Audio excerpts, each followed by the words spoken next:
السلام علیکم ورحمۃ اللہ وبرکاتہ۔ آیہ مبارکہ 37 تا 39 کی تفسیر۔ فتلقى آدم من ربہ کلمات، تو آدم علیہ السلام نے اپنے پروردگار سے چند کلمات خوشی سے حاصل کیے، سیکھے۔ اب یہ کلمات کون سے کہ جن کے ذریعے آدم علیہ السلام نے اپنے رب سے معافی مانگی؟ اس کے لیے سورہ اعراف آیت 23 دیکھیے۔ ربنا ظلمنا انفسنا وان لم تغفر لنا وترحمنا لنكونن من الخاسرین، ہمارے رب یقیناً ہم نے تیری نافرمانی کر کے اپنی جانوں پر ظلم کیا، اور اگر تو ہم پر رحم نہیں کرے گا اور ہمارا یہ قصور معاف نہیں کرے گا تو ہم بڑے خسارے میں پڑ جائیں گے۔ اور ساتھ یہ بھی دیکھیے کہ آدم علیہ السلام پر کسی قسم کا کوئی جبر نہیں تھا، کوئی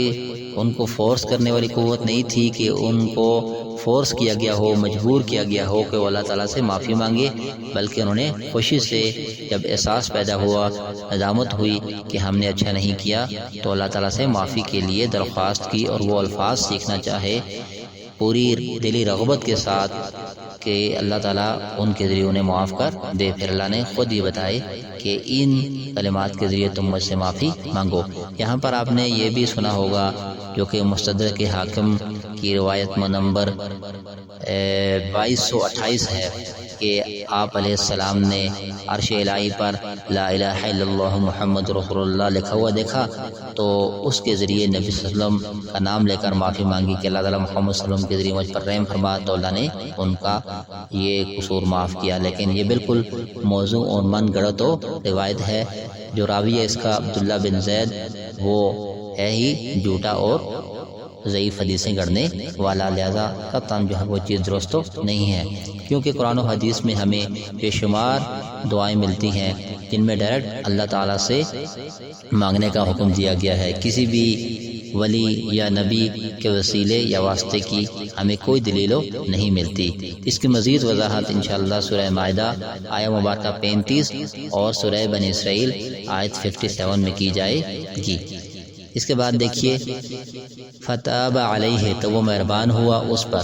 اس سے کیا معلوم ہوا کہ اللہ تعالیٰ نے آپ کی توبہ قبول فرما لی جب آپ نے اللہ کی بارگاہ میں معافی مانگی۔ تو اس میں یہ ہے کہ توبہ کی 3 شرائط ہیں۔ سب سے پہلے یہ کہ ماضی میں انسان جو کر چکا، اللہ کی نافرمانی، بغاوت، جس پر وہ اڑا رہا، ڈٹا رہا، تو اسے اب ندامت، شرمندگی ہو کہ اس نے درست نہیں کیا، احساس پیدا ہو کہ آئی واز رانگ۔ اور پھر دوسرا جو ہے وہ توبہ کا تعلق حال سے ہے، اور وہ کیا ہے کہ انسان اب اس گناہ کو ترک کر دے، اس سے باز آ جائے جس پر اس کو ندامت ہوئی ماضی میں، جس پر وہ اڑا رہا۔ اور تیسرا تعلق اس کا مستقبل سے ہے کہ آئندہ نہ کرنے کا پختہ عزم کرے، پکا عہد کرے، اور پھر عطا الوسع کوشش بھی کرے کہ اس عہد کو پورا کرے۔ یہ تینوں شرائط توبہ میں پائی جاتی ہیں، ایک ماضی سے کہ جو کیا اس پر ندامت، دوسرا حال سے کہ اب اس کو ترک کر دے، اور آئندہ تیسرا مستقبل سے کہ نہ کرنے کا پختہ عزم کرے۔ پھر اس کے بعد دیکھیے کہ لازمی نہیں کہ آپ جو گناہ کریں اس پر لازماً سزا ملنی ہے۔ آدم علیہ السلام نے توبہ کی، اللہ تعالیٰ نے بغیر سزا دیے اور جو ہے وہ ندامت اور شرمندگی کی وجہ سے توبہ ہی سے ان کے گناہ کو معاف کر دیا۔ پھر فرمایا انہ هو التواب الرحیم، وہ نہایت زیادہ کرم فرمانے والا، متوجہ ہونے والا ہے۔ اس سے بڑھ کر مہربانی کیا ہوگی کہ خود ہی کلمات سکھائے اور خود ہی قصور معاف کر دیا، اللہ تعالیٰ نے ان پر رحم فرمائی۔ اس سے بڑھ کر اللہ تعالیٰ کی رحمت اور کیا ہونی چاہیے۔ اگلی آیت دیکھیے قُلْ اهْبِطُوا مِنْهَا جَمِيعًا، ہم نے کہا کہ یہاں سے سارے اتر جاؤ، یعنی اس مقام سے جو اللہ تعالیٰ نے آدم علیہ السلام کو اور آپ کی اہلیہ کو عطا کر رکھا تھا۔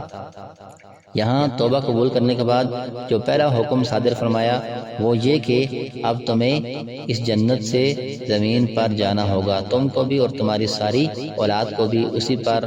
رہائش دی جائے گی، اور ضروریات ساری زمین پر رکھی گئی ہیں، کیونکہ اسی کی خلافت کے لیے تمہیں پیدا کیا گیا تھا، جیسا کہ بالکل اس رکوع کے آغاز میں گزر چکا ہے کہ فرشتوں سے اللہ تعالیٰ نے اپنی رائے شیئر کی کہ میں زمین میں جانشین بنانے والا ہوں۔ پھر آگے دیکھیے کیا فرمایا فَإِمَّا يَأْتِيَنَّكُم مِّنِّي هُدًى فَمَن تَبِعَ هُدَايَ فَلَا خَوْفٌ عَلَيْهِمْ وَلَا هُمْ يَحْزَنُونَ کہ دنیا میں جانے کے بعد لازماً تمہاری طرف میری طرف سے ہدایت آئے گی، رہنمائی پہنچے گی۔ تو رہنمائی کیا ہے؟ اللہ تعالیٰ نے آدم علیہ السلام سے لے کر نبی صلی اللہ علیہ وسلم تک نہ جانے کتنی ہی تعداد میں انبیاء اور رسول بھیجے اور ان پر اپنی کتب مقدسہ اتاری، الہامی کتابیں، صحیفے ان پر نازل فرمائے، جو سلسلہ نبی صلی اللہ علیہ وسلم پر آ کر ختم ہو گیا۔ اور اب ہمارے پاس صرف دو ہی چیزیں ہیں ہدایت کے لیے جو کہ اللہ کی طرف سے ہمارے پاس پہنچی ہے، ایک قرآن کریم اور دوسرا نبی صلی اللہ علیہ وسلم کی سنت۔ فرمایا تھا آپ صلی اللہ علیہ وسلم نے، یہ روایت موطا میں ہے،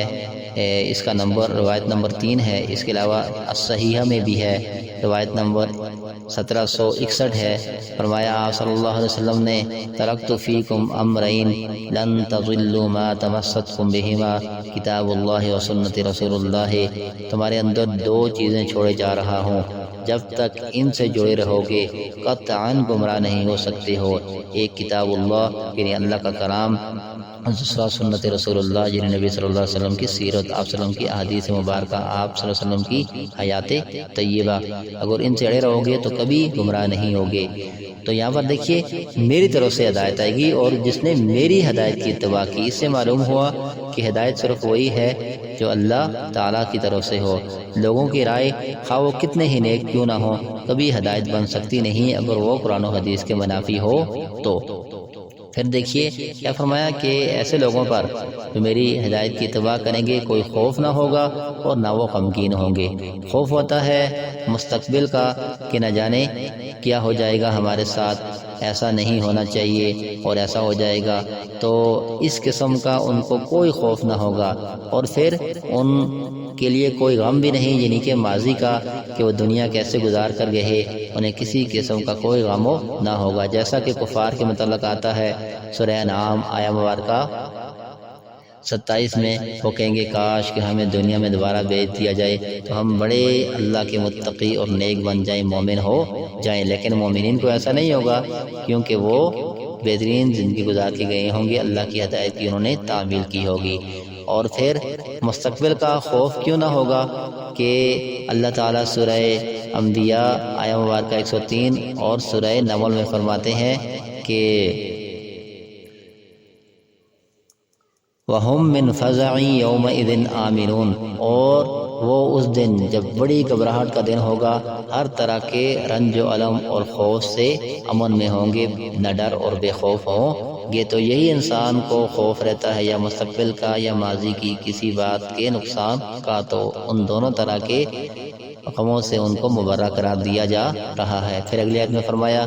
والذین کفروا وکذبوا بآیاتنا، وہ لوگ جنہوں نے کفر کیا، جن اسلام کو قبول نہ کیا اور ہمارے احکام کو جھٹلایا، جن اسلام کے جو احکام ہیں، تعلیمات ہیں، ان پر نہ چلے، تو ایسے لوگ اولئک اصحاب النار هم فیہا خالدون، اہل دوزخ ہیں، جہنم میں جانے والے ہیں، اللہ کے غضب کا شکار ہونے والے ہیں اور ہمیشہ اسی میں رہیں گے، کبھی اس سے نکلنے والے نہیں ہیں۔ یہاں اس رکوع کا خلاصہ دیکھیے، سب سے پہلے آیت نمبر